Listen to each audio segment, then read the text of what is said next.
Today we're diving deep into the latest developments across the electric vehicle space, the broader tech world, and everything unfolding around Tesla right now. There's a lot happening all at once, from major changes in charging infrastructure to surprising demand trends in China, upcoming battery innovations, serious software trouble for competitors, and even a large recall affecting a legacy automaker. All of this paints a very interesting picture of where the EV industry is heading as we move closer to 2026. And before we get fully into it, a quick thanks to LastFit for sponsoring today's discussion. One of the biggest ongoing stories around, Tesla continues to be the expansion of its Supercharger network. Tesla has been building out charging infrastructure at a pace no other company has been able to match. And over the last couple of years, that strategy has evolved in a very important way. What started as a Tesla-only charging ecosystem is now increasingly designed to support the broader EV market. This shift isn't just philosophical. It's practical, regulatory, strategic. At the center of this transition is Tesla's newest charging hardware, the V4 Superchargers.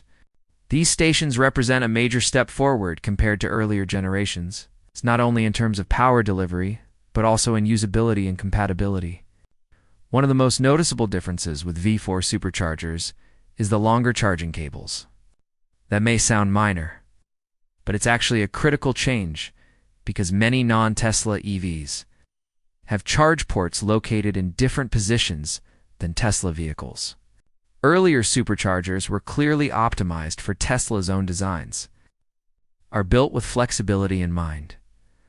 Another major change is the addition of screens on the supercharger stalls. These displays allow drivers to interact directly with the charger, making it possible for non-Tesla drivers to charge without already having the Tesla app installed.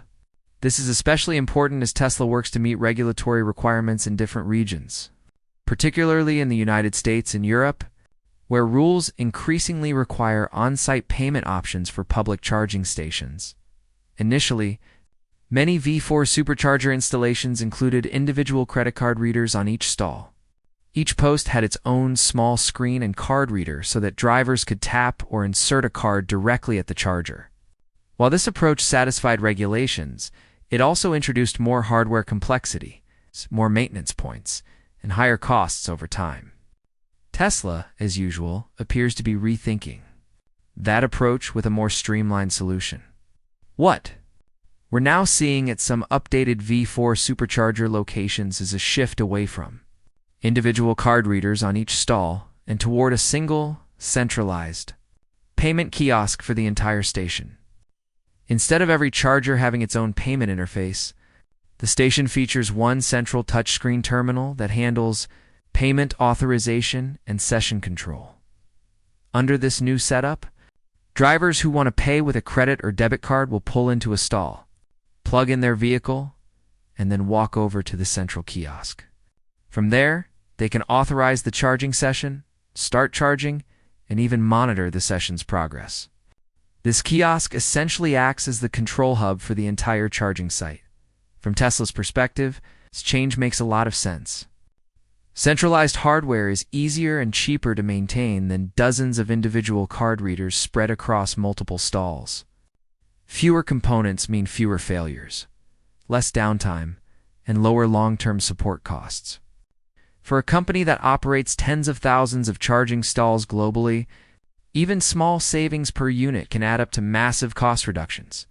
It's also worth noting that most Tesla drivers won't ever need to use the payment kiosk at all.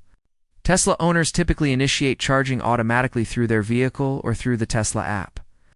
With billing handled seamlessly in the background, the kiosk primarily exists to serve non-Tesla drivers or those who prefer not to use the app.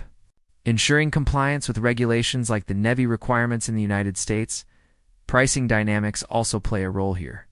Based on Tesla's current supercharger pricing structure, it's likely that sessions initiated through the kiosk will be billed at a higher rate than sessions started through the Tesla app or with a supercharger membership. Non-member rates are already higher, and Tesla also typically charges non-Tesla vehicles more at many locations.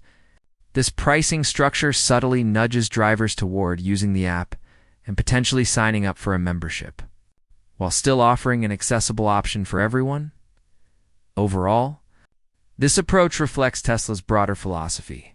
They comply with regulations, but they do so in a way that aligns with their long-term goals of efficiency, scalability, and software-driven experiences. The centralized kiosk system checks the regulatory boxes while keeping the supercharger.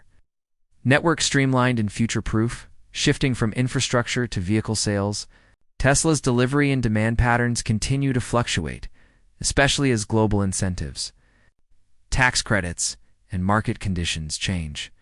Over the past couple of years, Tesla has had to navigate a constantly shifting landscape, particularly in the United States, where EV tax credits were reintroduced and then later phased out or modified again in the US. Tesla recently ended its Model 3 lease incentive earlier than expected. This move strongly suggests that demand for that deal was higher than anticipated. When incentives are pulled early, it usually means they've served their purpose or are no longer necessary to move inventory. It's a signal that, at least for now, Tesla doesn't need to lean as heavily on lease discounts to maintain demand. Meanwhile, over in China, the situation looks even more interesting. China remains Tesla's most important market outside the United States, and demand there appears to be exceptionally strong. Tesla has pushed back delivery timelines for nearly its entire Model 3 lineup in China. That includes the rear-wheel drive version, the long-range rear-wheel drive variant, the long-range all-wheel drive model, and even the performance-trimmed all of these. Model 3 versions are now showing estimated delivery dates pushed out to February 2026.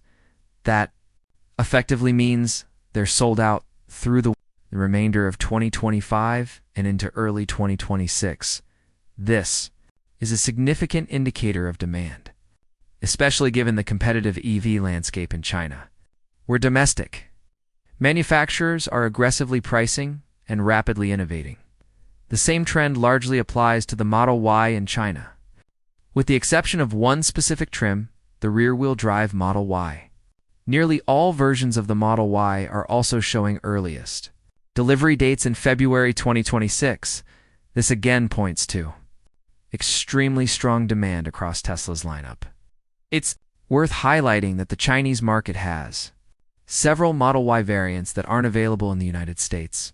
For example, there is a rear-wheel drive version of the Model Y in China that is distinct from the newer standard model offered elsewhere. Additionally, China has access to the Model Y-L, a longer wheelbase version designed specifically for that market. These variants are also part of the strong sales trend, indicating that Tesla's region-specific product strategy is paying off. Strong demand in China is particularly important for Tesla right now because it provides balance. When U.S. sales soften or face headwinds due to incentive changes or economic uncertainty, Tesla can lean on other regions and other factories. Gigafactory Shanghai remains one of Tesla's most efficient and productive facilities, and its ability to serve both domestic Chinese demand and international exports gives Tesla tremendous flexibility. Looking ahead to 2026, Tesla's strategic focus in the United States appears to be shifting more toward autonomy, robotaxis, and full self-driving capabilities. With federal tax credits no longer providing the same boost to consumer demand, Tesla may prioritize software-driven revenue streams and autonomous services rather than pushing traditional vehicle sales as aggressively. This raises an interesting question about Tesla's future lineup in the U.S. Will Tesla feel pressure to introduce additional variants like the THL, Model YL domestically to stimulate demand? Or will strong performance in international markets like China be enough to offset softer U.S. sales, while Tesla focuses on rolling out Robotaxi services? There's also the broader question of how Tesla's upcoming battery innovations will factor into this strategy. Battery cost reductions, new chemistries, and manufacturing efficiencies could allow Tesla to introduce lower-priced vehicles or improve margins without relying on incentives. That, combined with software revenue from full self-driving subscriptions, could fundamentally change how Tesla approaches vehicle pricing and sales volume at the same time. Competitors are struggling in areas where Tesla has spent years building expertise. Software issues at companies like Lucid highlight how difficult it is to deliver a seamless, reliable, over-the-air update ecosystem at scale.